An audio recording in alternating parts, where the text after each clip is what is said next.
Bismillahirrahmanirrahim. Assalamualaikum warahmatullahi wabarakatuh.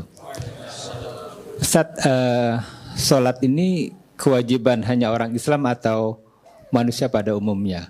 Kalau saya berujuk kepada ayat wa ma khalaqtal jinna wal insa illa liya'budun, ya kan berarti kan nas secara umum manusia wajib beribadah kepada Allah. Kemudian ayat yang Ustaz sebut tadi, wa ma arsalnaka illa rahmatan lil alamin. Nabi Muhammad itu diutus rahmat kepada seluruh alam, bukan hanya kepada umat Islam.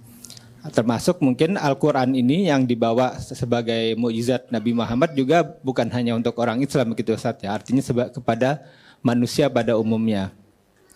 Nah, yang ingin saya tanyakan, bagaimana cara kita mendakwahkan Al-Quran ini kepada orang di luar sana? Karena khawatir saya pribadi khususnya apabila pada masanya mereka dihisab, mereka belum masuk Islam, kemudian mereka bilang tidak pernah ada yang menyampaikan kepada saya tentang Islam, tentang Al-Quran, tentang sholat kita yang hari ini kita bahas di sini. Tapi orang di sana tidak pernah tahu sehingga mereka tidak melakukan sholat. Nah, sementara kita masing-masing kan wajib untuk menyampaikan itu ya, walaupun hanya satu ayat. Mohon bagaimana menurut pendapat Ustadz supaya kita bisa minimal terbebas dari kewajiban menyampaikan kepada orang yang di luar sana. Tafadhol Ustaz. Terima kasih. Ada dua pertanyaan ya. Pertama terkait dengan sholat, apakah kewajiban yang mengikat bagi umat Islam saja atau mengikat bagi seluruh makhluk. Tadi Anda berdalil dengan menggunakan Quran surah 51 Adz-Dzariyat ayat 56, tapi saya sedikit mengoreksi. Wa ma khalaqtu, bukan khalaqta. Wa ma khalaqtul jinna wal insa illa liya'budun. Dan tidaklah aku ciptakan jin dan manusia itu. Di situ alif lamnya berfungsi istighraq. Istighraq itu maksudnya mencakup semua tanpa kecuali. Jadi artikannya segala, semua. Padanannya begini, alhamdulillahi rabbil alamin. Artikan segala puji. Kalau sudah segala, semua, kita jangan ikut di situ. Oke?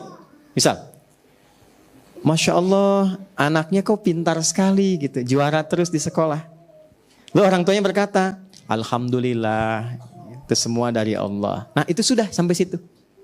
Jangan ditambahin, ya memang sih saya juga sebagai ibunya malam juga saya bimbing. Nah, itu mengurangi kadarnya. Oke? Itu al. Nah, balik. Wa ma khalaqtul jinna wal insa, pakai alif lam. Jadi sebetulnya komitmen menuhankan Allah, beribadah kepadanya, itu komitmen semua manusia. Ya.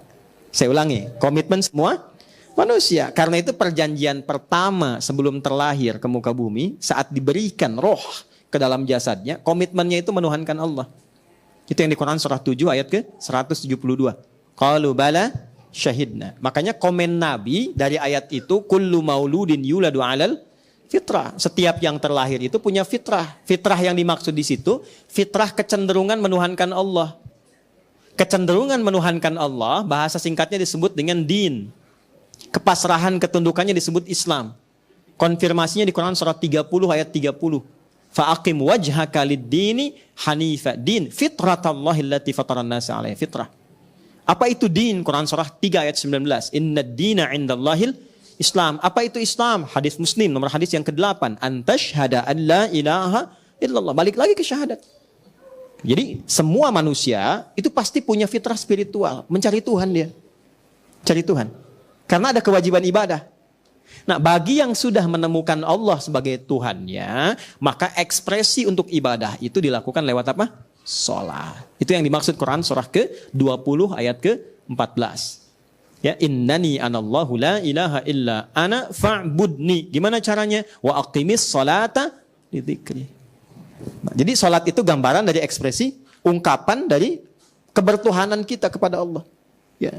Makanya ketika orang Kristen misalnya, ya, orang Yahudi dan sebagainya, itu ketika mereka pun memahami dengan keyakinannya menyembah Tuhannya gitu kan, atau yang dipertuhankan olehnya, itu ketika diterjemahkan ke bahasa Arab, sholat bahasanya. Bahasanya sholat. Ya, ketika diterjemahkan dalam bahasa Arab. Tapi kata Allah komennya apa? Liyuqarribu indana zulfa. Mereka mencari perantara supaya ingin menemukan aku. Maka disitulah tugas kita kemudian untuk menampakkan risalah keislaman supaya diketahui bahwa oh ini hidayah yang sesungguhnya. Nah, maka bagaimana caranya? Itu pertanyaan yang kedua. Dijawablah di Quran surat 16 ayat 125. Ud'u ila sabili rabbika bil hikmah wal mau'izatil hasanah wajadilhum billati hiya ahsan. Ternyata bukan ceramah. Kan? Bukan ceramah. Dan belum tentu mau ikut. Ya, orang non-muslim belum tentu mau ikut ceramah saya. Zikir bersama Ustadz Adi Hidayat, belum tentu non-muslim mau ikut. Itu pengajian. Tapi mereka akan mau menyimak. Ya kan? Dan mereka mau kemudian punya keinginan untuk mendekat ketika yang pertama itu hadir. Apa itu? Hikmah. Apa itu hikmah yang dimaksudkan dalam Al-Quran? Quran surah ke-2 Al-Baqarah ayat 151. Kama arsalna fikum rasulan minkum yatslu alaikum ayatina wa yuzakkikum wa yu'allimukumul kitaba wal hikmah. Hikmah itu kesesuaian, konsistensi antara ucapan, keyakinan dengan perilaku. Maka mereka akan melihat perilaku kita. Karena itu Nabi di kalangan ketika Nabi minoritas, di kalangan masyarakat Quraisy, dakwahnya jarang pakai ayat, pakai akhlak yang pertama. Wahyu itu sesekali turun. Kalaupun turun pendek-pendek. Coba teman-teman lihat karakteristik wahyu Mekah dengan Madinah. Madinah itu Al-Baqarah, Ali Imran. Mekah itu Al-Ikhlas, Al-Falaq, An-Nas, pendek-pendek. Yang panjang apa? Implementasinya, senyum, toleransinya, lembutnya, kebenarannya, argumentasi positifnya. Nabi sedang ruku, kayak tadi ruku tuh. Mas Dude masih alhamdulillah tuh. Ya, nanti sampaikan ya ke Mas Dude itu. Saya masih naruh gelas. Nabi itu ditaruh kotoran di atas pundaknya itu. Di punggungnya ditaruh kotoran. Tapi saya belum pernah baca satupun kisah dari sejarah Nabi itu sampai marah misalnya. Tidak. Karena Nabi meresponnya proporsional. Dia naruh itu bukan karena dendam dan benci Nabi, bukan. Karena tidak tahu tentang sholatnya Nabi. Nah, orang yang belum tahu itu bukan dimarahi, tapi diberitahu. Gitu. Tapi orang yang belum tahu itu diberitahu, bukan dimarahi. Saya suka mengingatkan teman-teman yang marah karena orang mencela saya. Saya bilang gak usah dicela. Karena mencela yang sudah tercela itu buang-buang waktu. Dan yang mencela pun belum tentu marah dengan saya karena belum tahu aja. Kan jadi unik, saya hanya gak marah, kenapa teman-teman mesti marah? Ya kan? Nah, jadi hikmah itu artinya menampilkan akhlaknya. Karena bicara itu belum tentu didengar, tapi kalau kita jujur, kita lembut, proporsional, menempatkan sesuatu pada tempatnya. Anda di kantor, ada juga non-muslim, Anda jujur, disiplin. Ketika pangkat jabatan dapat promosi, ajak teman-teman termasuk yang non-muslim. Ketika ditanya, kok baik bener nih? Bukan baik, tapi Islam mengajarkan saya seperti ini. Saya punya teman namanya, karena ini direkam ya, Syekh Fulan lah, ya, Syekh SF namanya, ya inisialnya. Itu orang Kuwait, sahabat kami itu. Beliau Syekh besar dari Kuwait itu. Ketika melihat, teman-teman pernah tahu film Fitnah itu kan? Dokumenter pendek yang mencela Nabi itu, ya, yang dari Belanda itu tokohnya bikin film Fitnah, sampai ke telinga beliau, terbang ke Belanda, terbang. Kemudian beliau book satu tempat di restoran yang paling mewah, paling hebat, paling baik. Itu diundanglah orang itu. Itu nggak banyak bicara, pokoknya hanya ngundang makan. Di servis yang terbaik, menu yang paling enak, kesukaannya apa semua. Nggak komen apapun, cuma diajak makan saja. Setelah makan, menikmati itu, bingung orangnya. Ini maksudnya apa Anda ngajak begini dan sebagainya? Nggak ada katanya. Saya cuma ingin mengajak makan Anda saja dengan cara yang baik dan sebagainya. Kenapa mesti begitu? Inilah yang diajarkan oleh orang yang Anda buat dalam film Fitnah itu. Nggak banyak mas, langsung asyhadu an la ilaha illallah, asyhadu anna Muhammad Rasulullah. Begitu syahadat, diundang, diajak umrah, diajak haji, dipertemukan dengan para imam Masjidil Haram. Sekarang jadi dai di Belanda. Gitu. Terlalu banyak ceramah dan kata-kata yang kita ungkapkan, tapi tidak menjadi mutu yang baik ketika tidak diiringi dengan akhlak yang baik. Ya, kalaupun maaf ilmunya bagus, penyampaiannya baik, tapi kalau yang keluarnya kata-kata yang tidak elok, celaan, merendahkan orang dan sebagainya. Jangankan yang belum beriman, yang sudah beriman pun kadang-kadang gusar. Ya, tapi bukan berarti mesti mencela juga, sama saja kalau kita juga mencela. Jadi pertama tampilkan akhlak, yang kedua doa. Doakan paling murah. Ya, teman-teman yang punya teman belum beriman, punya tetangga non-muslim, coba dalam sehari berapa kali mendoakan mereka.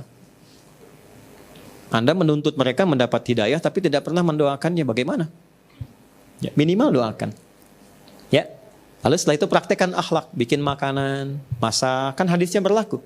Jika seorang masak makanan, baunya sampai ke tetangga, maka bagilah tetangga walaupun kencang sekali kuahnya itu ya. Anda masak soto ayam, tetangga kasih kuahnya, Anda makan sotonya, ya. Terus tetangganya tanya, kok saya cuman kuahnya? Hadis Nabi. Nabi yang jadi korban kan? Gitu. Itu maksudnya begini. Sekarang kan banyak bumbu ya. Bumbu-bumbu itu supaya nggak salah paham. Nabi sudah jauh-jauh hari, walaupun singkong tapi bumbunya bumbu rendang. Bagi supaya nggak salah paham. Tapi pertanyaan saya bukan itu. Nabi pernah nggak bilang gini? Kalau tetangga Anda Muslim saja. Cari demi Allah cari sampai kiamat kurang 2 hari nggak akan ditemukan. Nggak sehari lagi buat tobat. Saya selalu bikin 2 hari kurang 2 hari sehari lagi buat tobat. Ya, buat kita berpikir kembali, merefresh lagi. Nggak pernah Nabi bilang kalau tetangga Anda Muslim. Oke? Sekarang punya tetangga non Muslim bagi. Jangan dilewati. Bikin makanan enak banget yang Muslim dikasih. Terus non Muslim lihat. Insya Allah Pak, kayaknya enak ya. Emang enak sih, bener enak. Cuman sayang ibu kafir. Wah itu dosanya benar tuh, berlipat betul. Bikin, kunjungi. Gak harus assalamualaikum, selamat pagi, keto. Bapak kata iya, ini ada sedikit mungkin bisa dicoba. Kalau enak, ya mudah-mudahan baik. Terima kasih Bapak, baik banget. Bukan baik, Islam yang mengajarkan saya untuk berbagi. Demi Allah Pak ya, itu besok saat dia mengembalikan panci, itu sudah bisa assalamualaikum. Assalamualaikum, seumur hidupnya belum tentu Anda dengar itu. Ibu, iya saya mau ngembaliin panci, enak banget. Cuman mau tanya Pak, apakah hari ini Islam mengajarkan berbagi lagi? Besok lagi.